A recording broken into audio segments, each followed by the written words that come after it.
Bonjour à toutes et à tous. Alors oui, les couleurs sont un peu différentes puisque je viens de tourner la critique du film Barbie que j'ai vu hier un petit peu en retard, qui sera dispo sur la chaîne secondaire. Donc n'hésitez pas avant toute chose à aller sur la chaîne secondaire. Il y a 2 vidéos, je crois, qui sont sorties aujourd'hui. On est pas mal actifs. On fait des news en vrac sur le cinéma en général. Et c'est aussi là-bas où je vais pouvoir finalement publier mes critiques que je vois un petit peu en retard malgré tout, plutôt que de garder tout ça pour moi. Et Barbie, j'ai eu beaucoup de choses à dire. Et là aussi, il va y avoir des choses à dire puisque très très bonne nouvelle, ou en tout cas très bon porte-étendard du côté de chez Marvel. Eh bien, ça y est, les choses avancent. Révolution chez Marvel, les artistes VFX, les artistes effets spéciaux du MCU se syndiquent.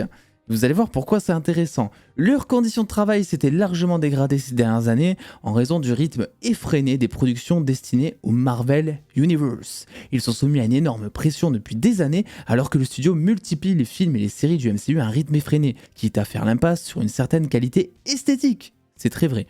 Du coup, les employés de Marvel Studios Visual Effects, VFX, ont voté à l'unanimité en faveur de la syndicalisation auprès de l'Alliance internationale des employés de scènes de théâtre, a annoncé mercredi le syndicat. Donc qu'est-ce que ça veut dire? Ça veut dire que l'équipe interne de Marvel Studios, donc qui compte plusieurs dizaines d'employés, va se protéger et va pouvoir renégocier ses droits auprès de Disney. Je vais vous dire pourquoi c'est intéressant. C'est la première fois qu'une unité composée uniquement de travailleurs VFX se syndique depuis que les effets visuels ont été lancés il y a près d'un demi-siècle. Donc là, on est quand même sur quelque chose de très gros.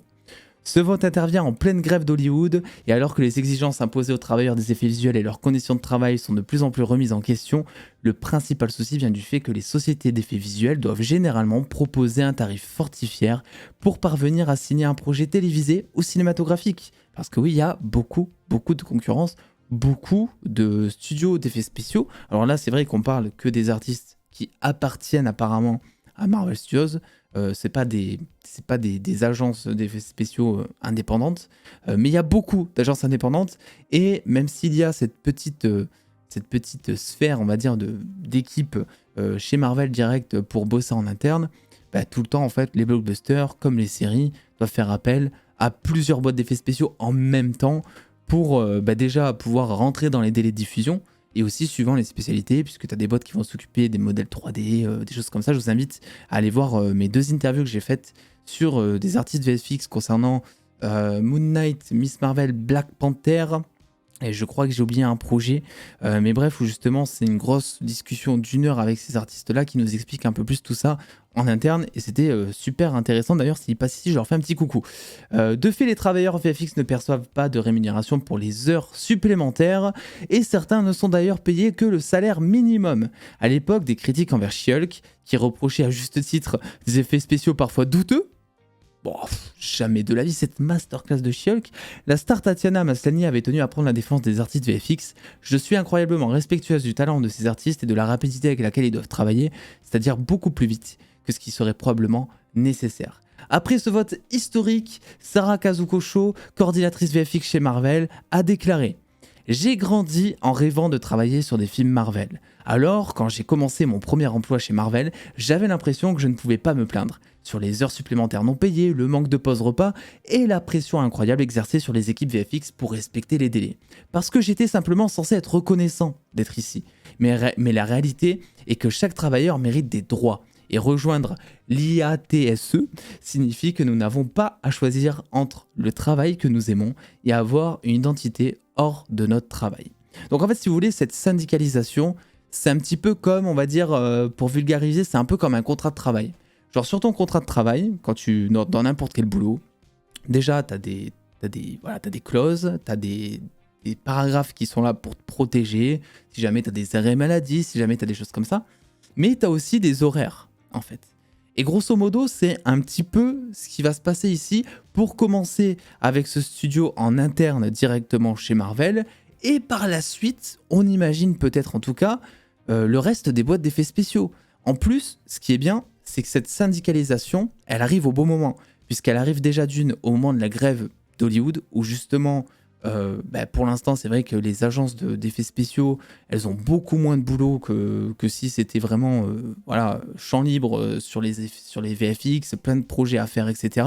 Donc elles ont plus de chances de pouvoir négocier quelque chose car plus de temps pour s'y consacrer. Et surtout, ça arrive dans un moment où le PDG de Disney a annoncé qu'il voulait réduire le nombre de shows Disney Marvel notamment. Et ça, c'est plutôt très bon, parce que ça veut dire que cette négociation, qui va aussi passer, je pense, par les réductions d'heures de boulot par jour, ou en tout cas l'augmentation du salaire, parce qu'il faut que le salaire aille avec, il faut arrêter ce truc de forfait, il faut peut-être revoir de manière plus personnalisable la manière de payer certains VFX selon cet article, ben ça tombe pile poil au bon moment, parce que ça veut dire que les VFX, ceux qui vont bosser dans les effets spéciaux, eh bien, vont avoir beaucoup plus de temps pour s'y consacrer.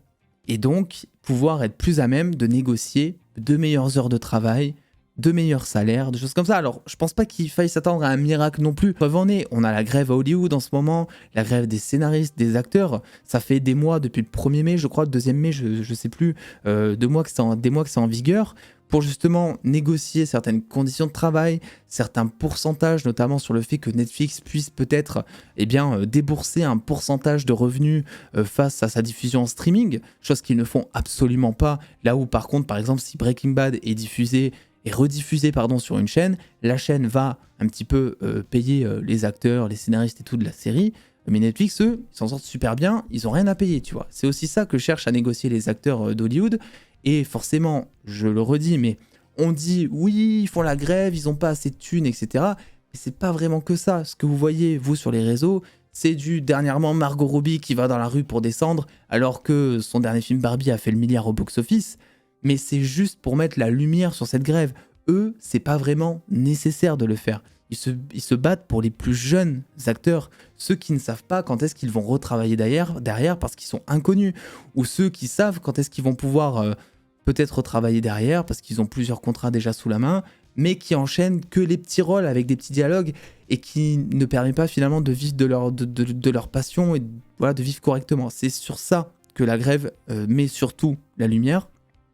Et c'est très bien que du coup la société chez Marvel directement se syndicalise, parce que ça veut dire que ça peut pousser finalement certaines autres boîtes, certaines autres agences à pouvoir elles aussi demander ces mêmes droits justement, et Disney sera beaucoup plus enclin à pouvoir négocier avec elles que si c'était les premières boîtes, les boîtes externes à devoir s'arrêter de négocier, parce qu'en fait ce qu'il faut bien comprendre, c'est pourquoi est-ce que ces boîtes d'effets spéciaux, elles disent oui au contrat? C'est parce qu'elles ont besoin de travailler, elles ont besoin de payer leurs employés, elles ont besoin de tout ça. Donc même si elles savent que par instant, souvent en ce moment, il faut se serrer la ceinture, il faut pas tellement râler sur les temps de travail, même en termes d'artistes, j'en avais parlé avec un des intervenants sur la chaîne, j'avais posé cette question, mais c'est pas frustrant justement, parce que toi t'es passionné, on fait ce boulot généralement quand on est artiste VFX, c'est de l'art, c'est de la passion, tu vois, t'y passes énormément de temps, c'est chronophage de base, même pour te former, les écoles coûtent très cher, si t'es pas passionné, tu vas pas là-dedans en général. Est-ce que c'est pas frustrant? Eh bien, on te demande de faire, je sais pas, par exemple le modèle de She-Hulk en 3D, et de voir que t'as pas le temps d'aller à 100%, 200% de tes capacités pour être fier du travail que tu vas rendre, pouvoir le mettre dans ton CV et négocier peut-être des postes beaucoup plus incroyables, je sais pas, bosser pour Avatar, des trucs comme ça, par exemple, tu vois.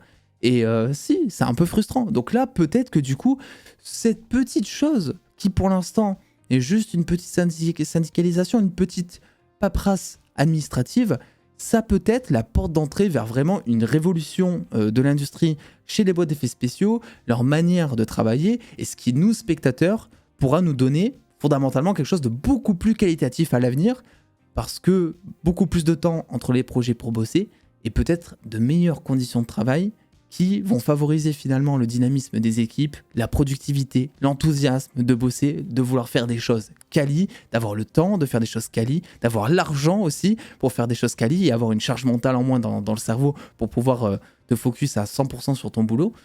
Et nous, admirer le spectacle et revenir au temps où Marvel était synonyme de masterclass visuelle, parce que Marvel avait un petit peu ce truc-là au début d'Iron Man, voir un homme de métal qui volait dans le ciel, avec des reflets d'armure ultra réalistes, une transformation qui se fait directement sur le corps, pour remettre un peu les choses dans leur contexte, c'était quelque chose de super top, quoi. C'était trop cool, tu vois. Donc, il faut revenir à cette époque de « c'était trop cool », et ça peut être le début d'une grande chose.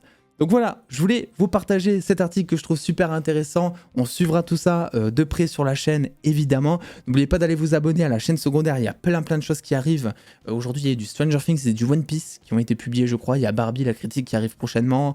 Voilà, on ne sait pas ce qui arrive sur cette chaîne, mais c'est un petit peu le bordel et c'est pour ça que je l'aime. Le pouce bleu, l'abonnement, et puis attends les dos, prenez soin de vous, faites bien kiffer. Des bisous les dos.